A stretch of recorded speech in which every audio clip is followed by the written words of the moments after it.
Toda e qualquer comunidade, pelos 4 cantos do planeta, possui lendas urbanas e histórias sobrenaturais que enriquecem a identidade cultural do lugar e do povo.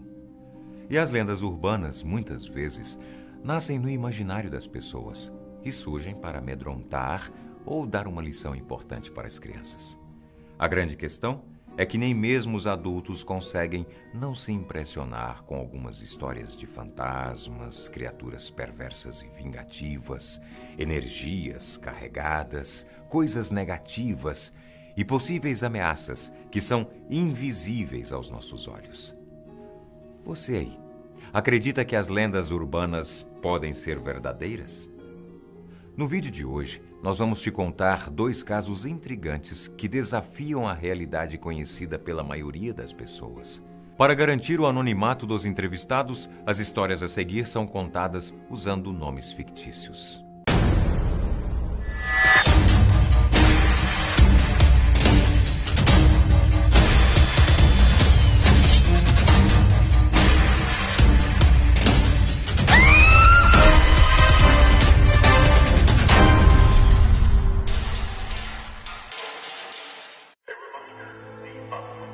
Não era uma lenda urbana.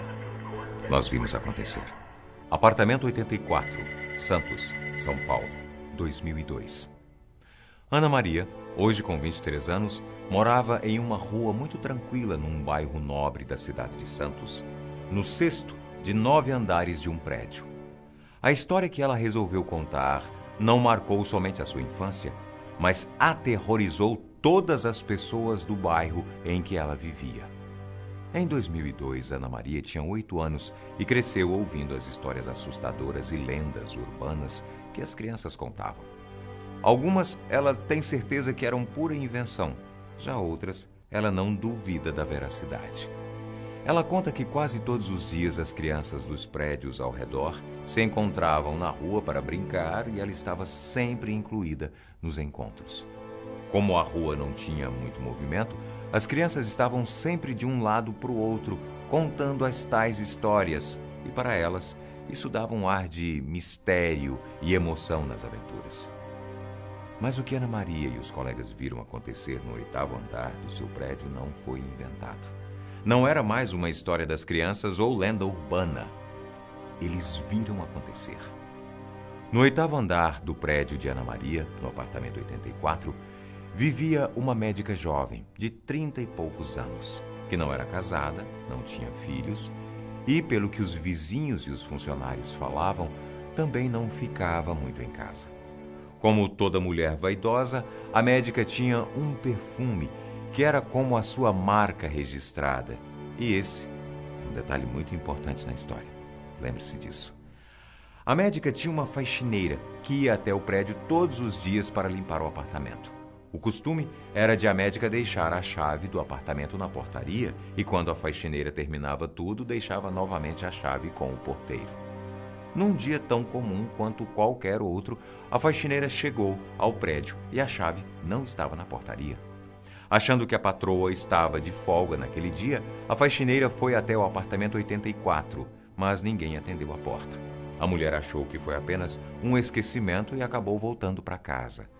Só que aquilo voltou a acontecer de novo e de novo. No 3º dia, a faxineira desconfiou que algo de muito estranho estava acontecendo e alertou o porteiro do prédio, que decidiu arrombar a porta do apartamento 84. A médica foi encontrada nua e morta em sua cama no quarto. A família da médica manteve discrição sobre as causas da morte. E, de acordo com o que Ana Maria contou, eles fecharam o apartamento e a chave ficou esquecida na portaria depois que a moça foi enterrada. Tudo começou poucos dias depois disso. Ana Maria conta que o apartamento 84 ficava virado para a rua. Então qualquer pessoa que passasse na frente do prédio conseguia ver a janela gigante que ficava na sacada. Foi por essa janela que Ana Maria e as outras crianças do bairro viram as luzes do apartamento 84 acenderem e apagarem por vários minutos. Como um apartamento completamente vazio poderia estar com as luzes piscando? Ela conta que isso aconteceu algumas vezes e em muitas delas, pessoas de todas as idades se juntavam na frente do prédio para ver as luzes do apartamento 84 piscando até se apagarem por completo. Ana Maria não soube dizer que se era medo ou fascínio, mas ninguém se atreveu a entrar no apartamento sem autorização da família da médica. Pouco depois que o fenômeno das luzes começou a acontecer, os vizinhos do apartamento 84 começaram a sentir um cheiro muito doce nos corredores do 8º andar. O cheiro lembrava o perfume que a médica usava e às vezes era tão inebriante que parecia que alguém muito perfumado estava passando pelos corredores. Ana Maria conta que as pessoas do seu prédio ficaram tão assustadas que lembra dos seus pais falarem sobre alguns vizinhos irem passar um tempo na casa de parentes. Todos estavam aterrorizados com a situação. Nem todo o medo que sentiam os prepararia para o que aconteceria depois disso. O irmão de Ana Maria, na época com 18 anos, dizia que não tinha medo de fantasmas e nem nada do tipo. Por isso sempre tirava sarro da garotada. Mas numa noite, ele mudou de ideia. Quando estava chegando de uma festa, o porteiro pediu para que ele ficasse na guarita por alguns instantes, para que ele fosse ao banheiro.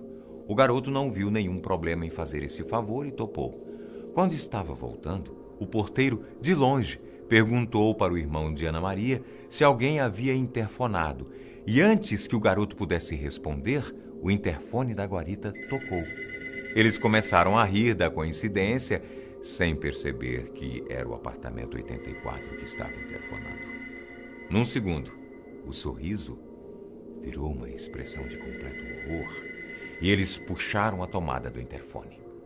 Nessa noite, o irmão de Ana Maria dormiu no sofá do prédio porque nem ele, nem o porteiro queriam ficar sozinhos.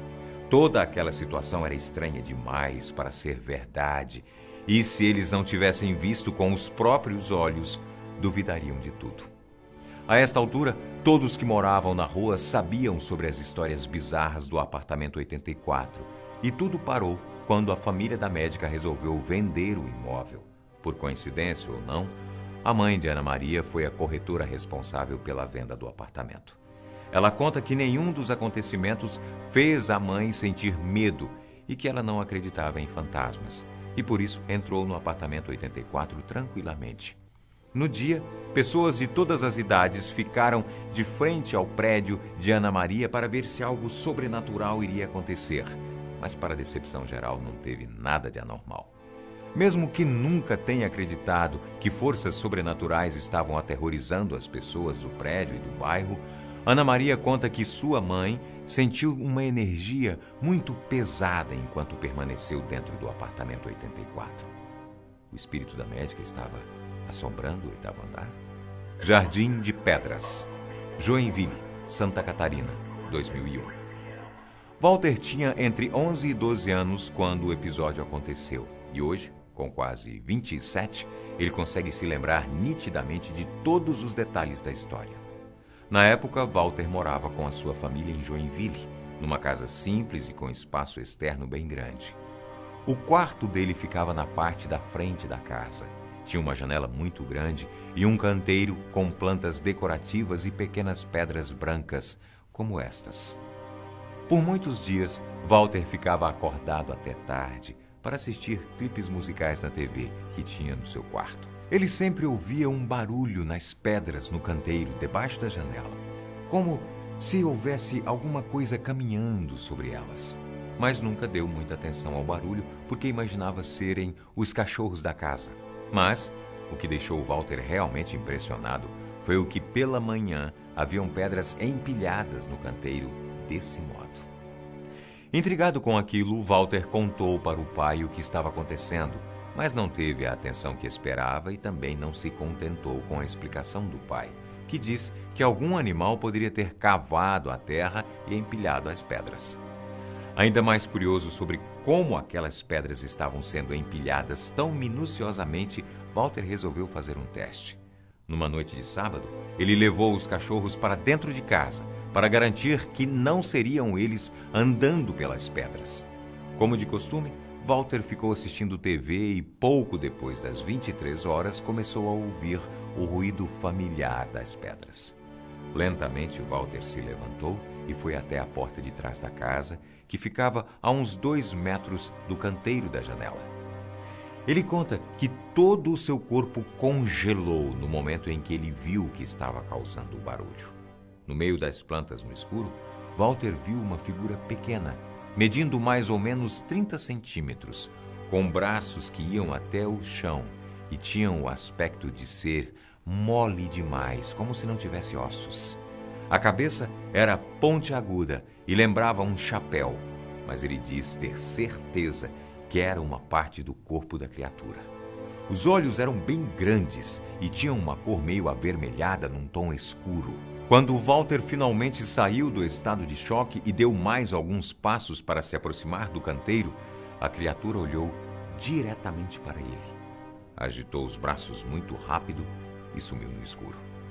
Walter conta que sentiu muito medo porque nunca havia visto algo como aquilo em toda a sua vida e até os cachorros ficaram bem agitados dentro da casa. O garoto, muito impressionado, tentou novamente ser levado a sério pelo pai, que se resumiu a explicar o acontecido como uma coruja confusa, se é que faz algum sentido. Walter, depois desse dia, não ouviu mais o barulho das pedras e garante que nada estranho além disso aconteceu na sua casa. Anos depois, um vídeo sobre gnomos no YouTube o fez reviver o horror daquela noite e, desde então, Walter acredita que a criatura que ele viu no canteiro de sua casa era um gnomo de verdade.